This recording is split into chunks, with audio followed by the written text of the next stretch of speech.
জয় গুৰু শংকৰ সৰ্বগুণাকৰ জয় কৰি নাহিকে পাম তুহাৰি শৰণৰে ২০০ কোটি বাৰ এক কৰোহ প্ৰণাম বাৰ এক প্ৰণাম। কৃষ্ণ শংকৰ গুৰু হৰি ৰাম ৰাম এই ৰাম তিনি গুণময় যত জ্ঞান কৰ্ম কেৱল বন্ধ কাৰণ জানি তাকতে যে একান্ত ভকতি ভজেও কৃষ্ণ শৰণ। তিনি গুণময়ী য'ত জ্ঞান কৰ্ম আছে সকলো কেৱল বন্ধনৰে মূল কাৰণ। ইয়াক জানি তিনি গুণময় জ্ঞান কৰ্মৰ সাধন ত্যাগ কৰি একান্তভাৱে কৃষ্ণতে ভকতি কৰা কথা ইয়াত প্ৰকাশ কৰা হৈছে। এই গোসাঁই তিনি গুণময় জ্ঞান কৰ্মসমূহতকৈ একান্ত কৃষ্ণৰ ভক্তি যে শ্ৰেষ্ঠ তাত প্ৰকাশ কৰিছে। সত ৰজ তম এই তিনি গুণময়ী সত গুণৰ পৰা মানুহৰ অন্তৰত সম দম দয়া ক্ষমা সত্য আদি ভাৱৰ উদয় হয়।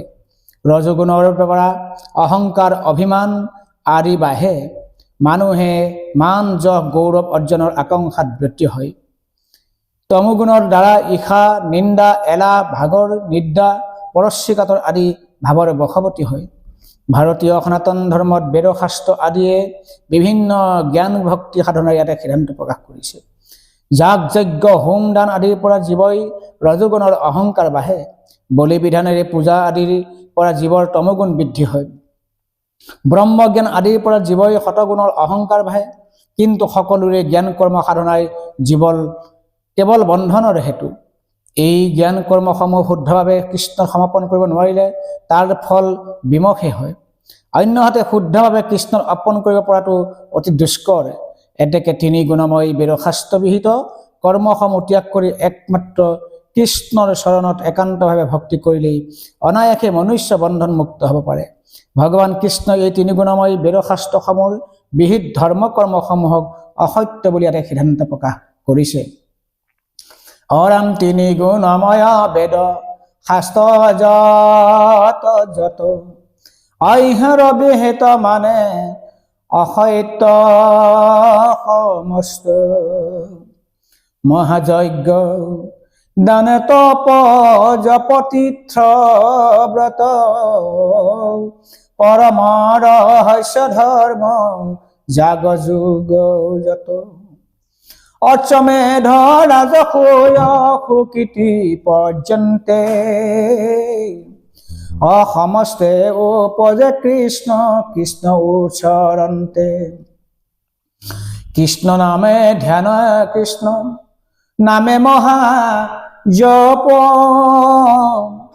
কৃষ্ণ নামে যোগ কৃষ্ণ নামে মহা তপ পৰম ৰহস্য কৃষ্ণ নামে মহাজ্ঞান মূৰ কৃষ্ণ নামে সাধে সমস্ত কল্যাণ।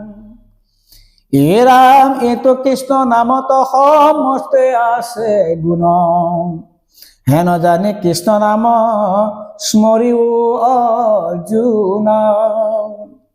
কৃষ্ণ কৃষ্ণ কৃষ্ণ বুলি কৰেও কীৰ্তন এতে হৈবে ক সংসাৰ নিবৰ্তন।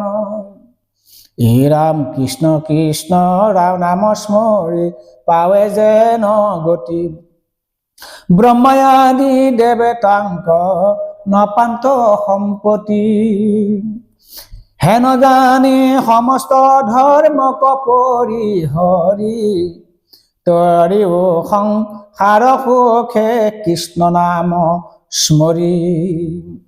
এতেকে এই ঘোষাত মহাপুৰুষজনাই তিনি গুণময়ী বেদবিহিত যত জ্ঞান কৰ্ম আছে সকলোকে ত্যাগ কৰি একান্তভাৱে কৃষ্ণৰ চৰণত ভজনা কৰিবলৈ উপদেশ দিছে।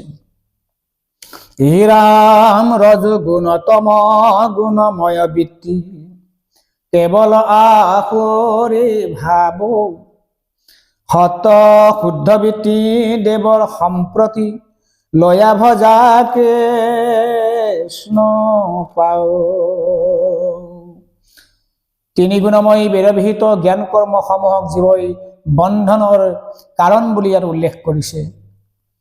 কিন্তু এই ঘোষাত ৰজু আৰু তম গুণৰ পৰা উদ্ভৱ হোৱা বৃত্তিসমূহৰ কথা ইয়াত উল্লেখ কৰিছে। এই সংসাৰৰ জীৱসমূহে সত ৰজ তম আদি গুণৰ সমূহৰ প্ৰভাৱত কৰ্ম আচৰণ কৰে। এতেকে কৰ্ম আচৰণ কৰোঁতে কৰোঁতে কেতবোৰ স্বভাৱজনিত বৃত্তিৰ জন্ম হয়। এই গুণময়ী বৃত্তিসমূহ প্ৰভাৱতে জীৱই ইন্দ্ৰিয়সমূহৰ দ্বাৰা কৰ্ম অনুশীলন কৰে আৰু সাধাৰণতে ৰজু আৰু তম গুণৰ প্ৰভাৱ জীৱৰ ওপৰত বেছিকৈ পৰা দেখা যায়।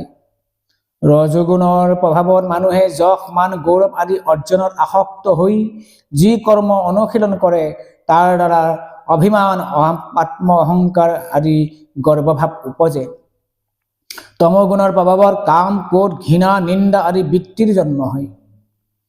এই ৰজগুণৰ আৰু তমগুণৰ পৰা উদ্ভৱ হোৱা সমস্ত বৃত্তি আসুৰিক বৃত্তি।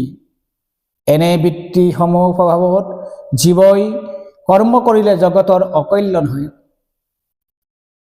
আৰু নিজেই নানা বিপদ বিঘিনিৰ সন্মুখীন হয়। কেতিয়াবা জীৱই নিজ গন্তব্যস্থানৰ পৰা স্খলিত হৈ চৰম অনাচাৰী হোৱাৰো দেখা পোৱা যায়। দেহৰ অনিষ্ট সাধন কৰি উপৰিও নানা পাপজনিত কৰ্মত লিপ্ত হৈ নিজকে ধ্বংস পথলৈ ঠেলি দিয়ে। এই কাৰণে ৰজু আৰু তমগুণময় বৃত্তিসমূহ কেৱল আসুৰি ভাৱা সম্পন্ন বুলি ইয়াতে ঘোষাত উল্লেখ কৰিছে। কিন্তু সতগুণৰ অনুশীলন কৰিলে শুদ্ধ সত বৃত্তিসমূহৰ উদয় হয়। খম দম দয়া ক্ষমা সত্য আদি ভাৱৰ উদয় হয়। এই অনুসাৰে অহংকাৰ শূন্য নিৰ্মল বৃত্তিসমূহৰ উদয় হয়। পাৰমাৰ্থিক দৃষ্টিত চালে এই বৃত্তিসমূহ দেৱতাৰ সম্প্ৰতি অৰ্থাৎ পৰমেশ্বৰৰ সম্পত্তি। এই বৃত্তিসমূহ অনুপ্ৰাণিত জীৱই যি কৰ্ম অনুশীলন কৰে সেই কৰ্মৰ দ্বাৰা সমস্ত প্ৰাণীৰ জগততে কল্যাণ সাধন হয় আৰু সত বৃত্তি অনুশীলনকাৰী বৃত্তিৰো অকল্যাণ হয়। এই শুদ্ধ সত্য বৃত্তিসমূহৰ অলংকাৰ স্বৰূপে পুৰুষজনক অলংকৃত কৰে আৰু সহস্ৰজনৰ মাজত তেওঁ সেৱাৰ পাত্ৰ হয়। পৰমেশ্বৰৰ সৰ্বদেৱময়ী আৰু সৰ্ববেদময়ী বেদৰ সকলো শুদ্ধ সত্য বৃত্তি তেওঁতে আশ্ৰয় কৰি আছে। এতেকে সত্য বৃত্তিসমূহ দেৱতাৰ সম্পত্তি বুলি বোলা মানে পৰমেশ্বৰ কৃষ্ণ দেৱতাই সমস্ত শুদ্ধ সত্য দৈবী গুণ সমাহিত থকা বুজাইছে। জীৱ শুদ্ধ সত্য বৃত্তিসমূহ অনুশীলন কৰি পৰমেশ্বৰক ভজনা কৰিলে অনায়াসে ঈশ্বৰৰ কৃপাৰ পাত্ৰ হ'ব পাৰে। সেয়েহে এই ঘোষাত মহাপুৰুষজনাই আসুৰি প্ৰবৃত্তিযুক্ত ৰজু আৰু গুণময় বৃত্তিসমূহ পৰিহাৰ কৰি শুদ্ধ সত্য বৃত্তিসমূহ দ্বাৰা পৰমেশ্বৰক ভজনা কৰিবলৈ উপদেশ দিছে। যেনেকৈ সূৰ্য ৰশ্মিৰ দ্বাৰাই সূৰ্যক দেখা সম্ভৱ, ঠিক সেইদৰে ঈশ্বৰৰ প্ৰিয় বৃত্তিসমূহ অনুশীলনৰ দ্বাৰাহে জীৱই ঈশ্বৰক কৃপা লাভ কৰাটো সম্ভৱ। মহন্তৰ সংগে হৰি কথা ৰখে মনক ভজে ভাই মায়া কতৰিয়া হৰিক পাইবাৰ উপায় আবৰো নাই। হে ভাই, মহন্তসকলৰ সংগত হৰি কথা ৰস পান কৰি মনক ভজনা কৰা, মায়া অতিক্ৰম কৰি হৰিক লাভ কৰা, ইয়াৰ বাহিৰে আৰু অন্য উপায় একোকেই ইয়াত নাই। সৎসংগত উদ্ভৱ হোৱা হৰি কথা ৰসালাপৰ মহিমা ইয়াত প্ৰকাশ কৰা হৈছে। মানুহৰ সমস্ত ইন্দ্ৰিয় বৃত্তিৰ মনেই চালক। প্ৰতি ইন্দ্ৰিয়ৰ জৰিয়তে কৰা কৰ্মসমূহৰ ফল মানেই ভোগ কৰে। এই মন অতি চঞ্চল, দুৰ্বাৰ আশা কামনাসমূহ মনেৰে কল্পিত বিষয়। নানা ভোগবিলাক অসহ্য সম্ভোগৰ আশাই মনৰ প্ৰবৃত্তি। ব্ৰহ্মাণ্ডৰ সকলো ৰূপ সৌন্দৰ্য বিলাস অসহ্য একোৱে মনক সন্তুষ্ট কৰিব নোৱাৰে। যিমান পালেও মন সন্তুষ্ট নহয়। ব্ৰহ্মাণ্ডৰ সম্পত্তিটোক নকুলাই পামৰ মনাই এই বুলি উল্লেখ কৰিছে। অৰাম তিনিও লোকত যত আছে ধন ধান, যত দিব্য নাৰী আছে সুন্দৰী প্ৰধান, যত দিব্য ঘৰ বাৰী বস্ত্ৰ অলংকাৰ, সবেও নপৰে এক মন লোভিয়াৰ। তদুপৰি এই মনে জীৱৰ আপোন পৰ ভেদভাৱ সৃষ্টি কৰি সংসাৰখন দুখময় কৰি তুলিছে। দেহ আৰু আত্মাক মনে সংযোগ কৰি জগতত কৰ্ম কৰাই আছে। এই দেহ মন কৰ্ম আত্মাৰ সংযোগ হৈ থাকিলেই জীৱই নানা কৰ্ম কৰি দুখ ভোগে। অৰাম দেহ মন কৰ্ম আত্মা যাৱত সংযোগ, তেবে জীৱ নামে থাকে দুখ কৰে ভোগ। এতেকে এই মনৰ অধীন হৈ জীৱই কেতিয়াও সৎকৰ্ম কৰিব নোৱাৰে। কিন্তু মনক জয় কৰি বা অধীন কৰি কৰ্ম কৰিলে জীৱই অচিৰে সৎগতি লাভ কৰিব পাৰে। আন আন উপায়ৰ দ্বাৰা মনক জয় কৰা পৰম দুষ্কৰ।